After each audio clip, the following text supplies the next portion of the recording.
तर मित्रांनो, आता आपण माझा मित्र किशोर आहे सोबत, तर हे जाणून घेऊयात की कोणते नारळ पाण्याचं आहे आणि कोणते नारळ मलाईचं आहे, तर याबद्दल आपण माहिती घेणार आहे. किशोर, नमस्कार.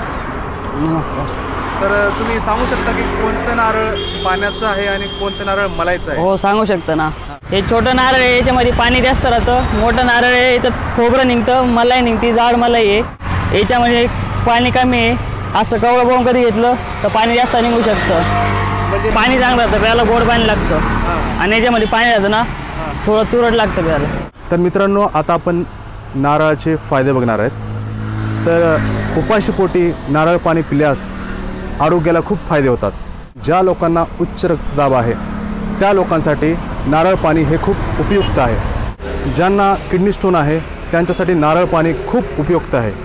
आणि दुसरं म्हणजे नारळ पाणी हे आपल्या त्वचा खूप क्लिअर ठेवते, त्यामुळे नारळ पाणी खूप लाभदायक आहे. नारळ पाण्यात मुळात कॅलरीज कमी प्रमाणात असतात, ज्यामुळे वजन नियंत्रित ठेवता येते. नारळ पाण्यात फायबर असते, जे पचन सुधारण्यास मदत करते. गर्भवती महिलांनी बाळांच्या विकासासाठी नारळ पाणी हे खूप लाभदायक आहे. तर नारळ पाणीचे फायदे आपण बघितलेले आहेत. धन्यवाद.